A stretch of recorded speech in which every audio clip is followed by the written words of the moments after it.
we're saying 2.052 times 5.7, right, divided by the root of 28. We have, so this is 28.7 plus or minus, we have 2.210411831. So you add and subtract 28.7 from this, then you're going to have your confidence interval. So now you can finish that. So this will be the answer for the first question. So you just add and subtract here, then you're going to have your final stage when finding the confidence interval. Now the second question says, using the confidence interval, using the confidence interval, could you conclude that mu, which is the population parameter, is different from the mean of 36.2 calories of American females? Wow. So basically what we can do here, we can go back to our confidence interval. You get, right? So we'll compare and contrast here. So is our 36.2 is it in our confidence interval? It's not. The question saying, can you conclude that mu is different from the mean of 32 point? Yes, it is. If this 36.2 was going to be included in our confidence interval, then there wouldn't be a difference. But then it's not part of our confidence interval, meaning we can conclude and say that mu is different from the mean of 36.2 calories of American females. So this is for our A. So our B, we're saying it is different, right? Then for our C now, construct a 99% confidence interval for the standard deviation of the calories from all females in Greece. Now this is interesting because our standard deviation, construct a 99% confidence interval standard deviation of the, now our standard deviation, so this is our variance. Our standard deviation is simply the square root of our variance, meaning we can find for our variance the square root the values. Now our variance will follow a different distribution. It always follows a chi-square distribution with n-1 degrees of freedom. So this is the distribution that our variance follows. So in this case now, this chi-square is given by n-1 s squared over our variance squared. This is our chi-square distribution. So in this case now, we are simply finding the confidence interval of this guy here. So we're going to have n-1 s squared over, so we're going to have x alpha over 2 here of n-1. So this will be, so our variance will be here. Then we have n-1 s squared over x alpha minus 1 comma n-1. This as well is our degrees of freedom. So you just have to substitute having this. So we have our 28 minus 1, then we have our 5.7 squared over our x. So our alpha there is so the question says we are finding a 99% confidence interval. So meaning our level of significance will be 1 minus 99 divided by 100, and 99 divided by 100 is 0.99. So now we'll subtract this from 1 and we have 0.01. Now 0.01 divided by 2 is 0.005. Don't make a mistake here, you've got 2 zeros after the point. It's 0.005. So that will be our level of significance divided by 2. So that's 0.005. Right. Then our degrees of freedom is n-1. So we've got 27 here. then we have the variance here, and we do the same this side. So we have this will give us 27, by the way, 27, then we have 5.7 squared over x. So we have alpha minus 1, right? Is it 1 minus alpha? Sorry, it's supposed to be 1 minus alpha. So 1 minus alpha over 2, right? So alpha over 2 is 0.005. Now 1 minus 0.005, we have 0.995 slash 27, which is our degrees of freedom. Then what's remaining here, we just compute. So we need to find this value on our chi-square table and this value on our chi-square table, then we just substitute there. So we will get our chi-square table. Yeah, so let me show you how to use the chi-square distribution table. So just like the T table, we've got our degrees of freedom on the vertical side, the vertical axis, and our level of significance, our alpha, on the horizontal side. So now our degrees of freedom in this case is 27, n minus 1. Then we'll start with the other side where we have 0.05. So you see where they intersect. So 27 and 0.005. 0.005 is here. Then where they intersect with 27, this will be 49.645. 49, this guy here, 49.645. So here we have 27, 5.7 squared over 49. That is, if we haven't made any mistake, 0.645. Then we have our alpha and our sigma squared, which is our variance. Then here we do the same. We have 27. Then we have 5.7 squared over.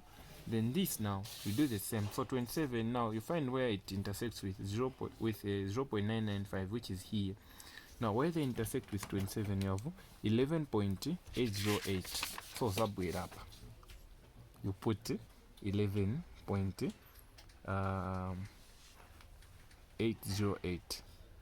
Then from here, whatever is remaining for you to compute this on your calculator and simplify.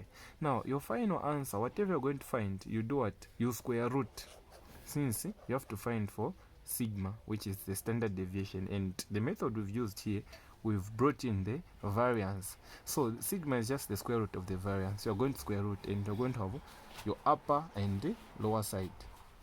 And if at all you've swapped here, or if we made a mistake and swapped here, the answers themselves will show you. The small one will be the lower side and the big one will be the upper side. Then you are going to have your confidence interval of the standard deviation.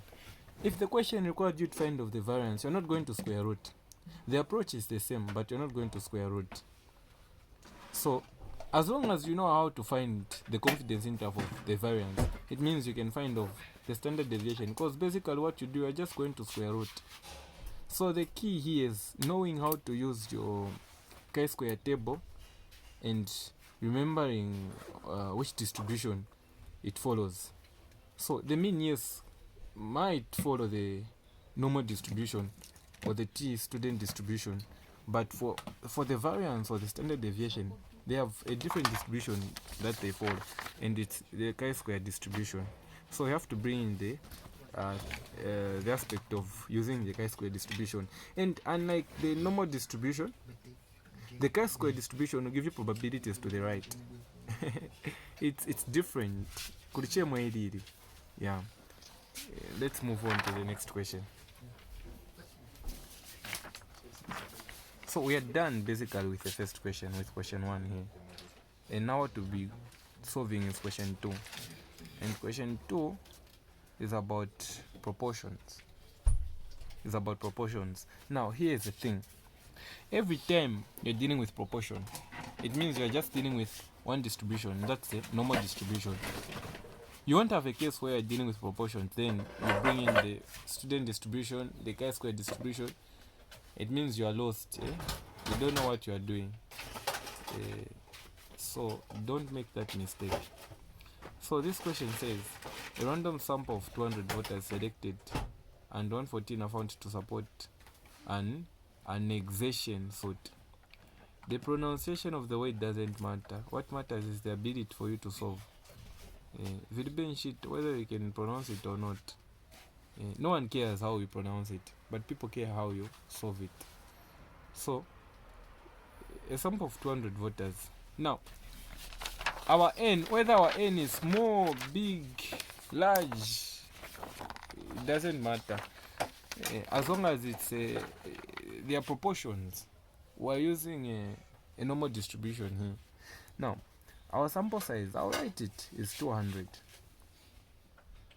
200, and we are saying we've got 114 found to support the annexation.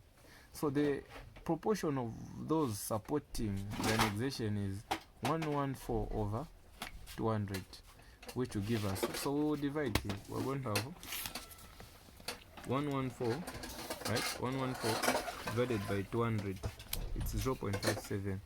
0.57. These are the ones supporting. Then when you subtract this from 1, you're going to have those who are not supporting, but I don't think that matters now. The question says find a 96 confidence interval for the fraction of the voting population favoring the suit. Favoring are those who are in support. So we're basically dealing with this, and we're finding the confidence interval. So the confidence interval for proportion is given by the estimated proportion plus or minus, then we're going to have z alpha over 2, alpha over 2. So we're always going to use a z with proportion.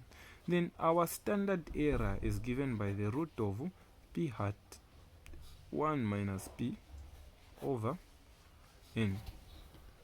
So this, remember, in a binomial distribution you had p as your probability of success, and when you say 1 minus p, it was your probability of failure, which can also be given as q.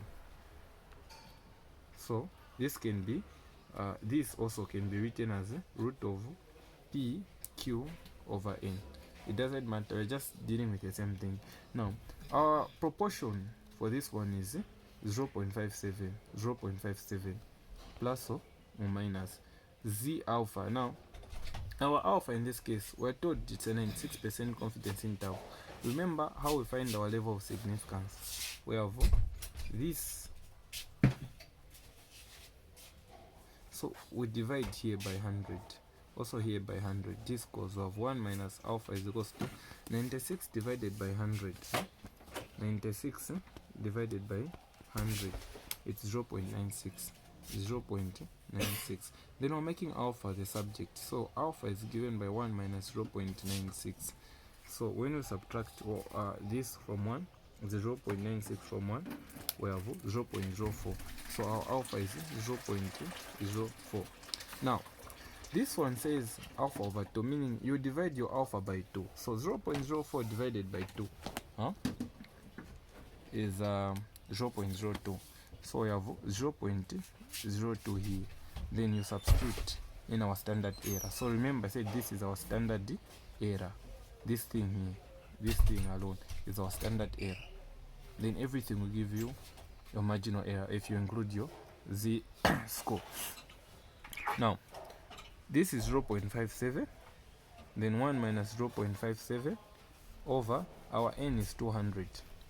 So 0.57 plus or minus, let's find this on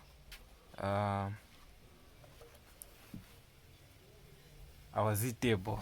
I was looking for the word. Our z table. So where is our z table? Our z table is here. I have a lot of tables now. Our z table, we are finding 0.02. so you come on your z table, bam. So we're finding 0.02. So 0.02, it's the area, it's the probability that we've been given. It's the probability that we've been given. So our 0.02 is somewhere, this is 0.028, 0.02, 0.02, so it's between these values, 0.02. It's between these values, 0.02. Now, since our 0.02 is between these values, how do we find our z-score that corresponds to 0.02? So you check here. If 0.02 is between these values, you check which one is closest to 0.02 between this one and this one. Then you get the z-score corresponding to that probability. That's the one you're going to use. Now, how do we know which one is close? Simple mathematics. Remember what you did in grade 4? Yeah, we'll bring it back here. You say that 0.02, you get the difference from this and this and see which one is the smallest between the two values that you're going to obtain. So you say 0.02, we'll subtract this from 0.02 and subtract 0.02 from this value and compare the differences. The one which will give us the smallest difference, it's the one which we're going to go for as the one which is closest to 0.02. Now, if I say 0.02 minus this guy here, minus 0.1970, I have 0. What? Let me even write it down here so that I compare the difference. I have 0.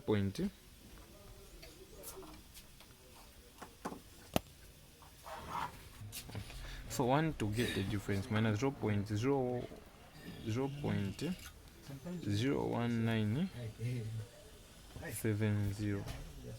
So I have 0.0003.